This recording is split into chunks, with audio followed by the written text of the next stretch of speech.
आज पूरे हिंदुस्तान में मुसलमानों को मुसलमान के नाम से टारगेट किया जा रहा है। दाढ़ी टोपी गोश्त के नाम पर मारा जा रहा है। क्या मेरी बात गलत है?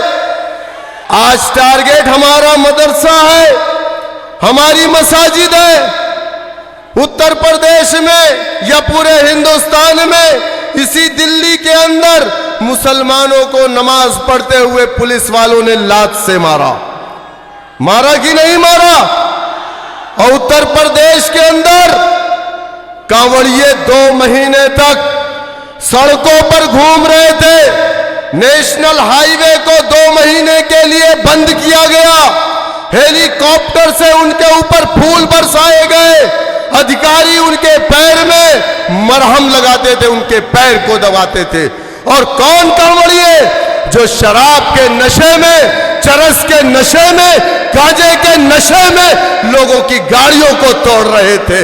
उनसे उन्हें मोहब्बत है। और जिसने इस देश को बनाया है, जिसने इस देश की आजादी के लिए अपने मसाजिद से, अपने मदारिस से जिहाद का फतवा दिया है, इन बीजेपी वालों को उससे नफरत है। इनको मालूम नहीं है जिहाद का मतलब क्या होता है। जिहाद का मतलब उन अंग्रेजों को मालूम है जो हमसे आजादी की लड़ाई में लड़ रहे थे। जब जिहाद का नाम सुनते थे तो उनकी पैंट गीली हो जाती थी। मेरे दोस्तों, मेरे बुजुर्गों, कभी आपने सोचा ऐसा क्यों है? कभी सोचा गोश्त के नाम पर हमें क्यों मारा जाता है? हमारी मसाजिद से लाउडर क्यों उतारे जाते हैं? क्या ये बात गलत है कि 24 घंटे कीर्तन होते हैं? एक नहीं, 4-4, 5-5 लाउडर लगाए जाते हैं, लेकिन हमने कभी एतराज नहीं किया। जबकि सुप्रीम कोर्ट की गाइडलाइन है सुबह 6 बजे से रात 10 बजे तक, उसके बाद किसी तरीके का कोई लाउडर नहीं बजाया जा सकता। बावजूद उसके 24 घंटे हमें कोई एतराज नहीं है, वो भी हमारे भाई हैं, लेकिन हमें एतराज नहीं है तो फिर तुम्हें क्यों एतराज है? इस देश में 2 तरीके के कानून हैं। एक कानून हमारे लिए इस्तेमाल किए जाते हैं, जिस कानून में हमें सड़कों पर चलने की इजाजत नहीं है। हमें सड़कों पर अगर नमाज पढ़ लिया तो हमें जेल की सलाखें मिलती है। और वहीं दूसरी तरफ 2 महीने हाईवे को बंद करके कांवड़ियों को चलाया जाता है। ये 2 तरीके के कानून क्यों है? इसलिए है क्योंकि इस देश में आपने अपना कोई पॉलिटिकल प्लेटफॉर्म नहीं बनाया। जिस समाज के पास अपना डंडा, अपना झंडा, अपना नेता, अपनी पार्टी नहीं होती है, उस समाज को जमहूरियत में, जमहूरी मुल्क में इंसाफ नहीं मिलता। उत्तर प्रदेश में 4% राजभर है, 6 MLA है, उसकी पार्टी है, उसका डंडा, उसका झंडा, उसका नेता। 11% निषाद है, उसकी पार्टी, उसका नेता, उसका डंडा, उसका झंडा। आपका डंडा, आपका झंडा, आपका नेता कहां है? आप बताओ मुझे। अरे मान्यवर काशीराम पंजाब की सरजमीन से क्यों आए थे? वो इसलिए आए थे कि उनके समाज के साथ नाइंसाफियां हो रही थी, अन्याय, अत्याचार, जुल्म, ज्यादती हो रही थी। जबकि उनके समाज के 131 MP हिंदुस्तान की पार्लियामेंट में थे, लेकिन जब उन पर अत्याचार, जुल्म, ज्यादती, नाइंसाफी हो रही थी तो वो खामोश थे। तब काशीराम उत्तर प्रदेश आए और एक एक गली में जाकर के क्या कहा? ऐ मेरे समाज के लोगों, अगर तुम ये समझ रहे हो कि हिंदुस्तान की पार्लियामेंट में बैठा SC ST का 131 MP तुम्हारा MP है, वो तुम्हारा MP नहीं है, वो कांग्रेस पार्टी का MP है।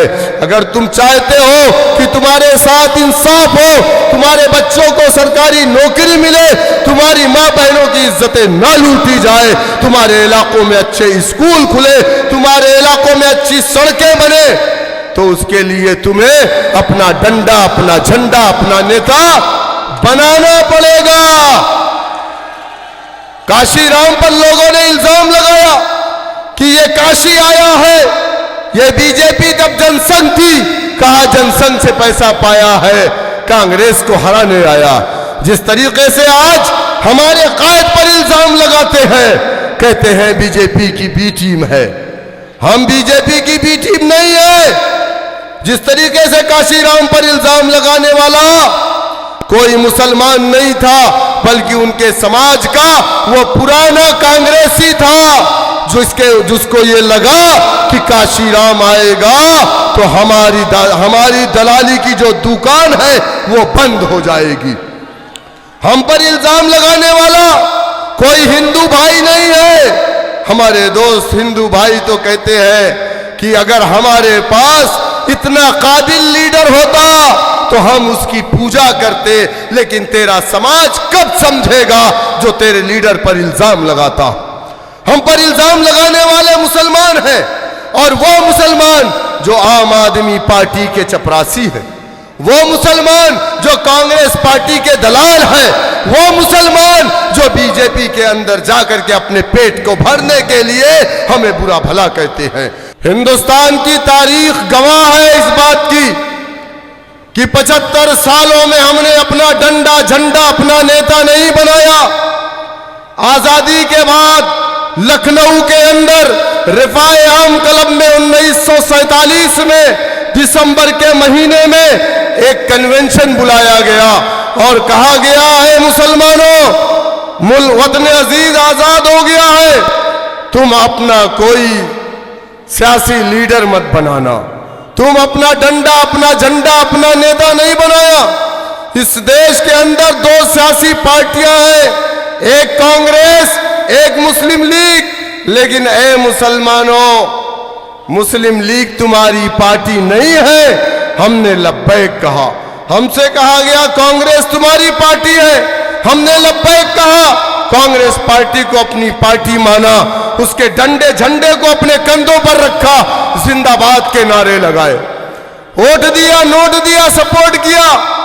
इस मुल्क के अंदर 1 साल 2 साल 3 साल नहीं, 60 साल तक इस मुल्क का इख्तिदार हमने कांग्रेस पार्टी को दिया। लेकिन क्या ये बात सच नहीं है? जब हमारा मुल्क आजाद हुआ, इस देश के अंदर मुसलमान सरकारी नौकरियों में 30% से ज्यादा था, लेकिन आज सरकारी नौकरियों में मुसलमान 1% नहीं है। बहुत सारे विभाग ऐसे हैं जिसमें आप 0 है, वहां पर आपको सरकारी नौकरी नहीं। मेरे दोस्तों, मेरे बुजुर्गों, किसी ने कहा कि किसी कौम को मारना है तो उसके हाथ से सिर्फ कलम छीन लो, वो कौम मर जाएगी। और एक प्री प्लान मुनज़्ज़म मंसूबाबंद साजिश के तहत हम मुसलमानों के साथ यही हुआ। जमीन के नीचे से खंडर जरूर निकलेगा, हमारे नाम का पत्थर जरूर निकलेगा। जमीने हिंद की तह को कुरेद कर देखो, मेरे बुजुर्गों का भी सर जरूर निकलेगा।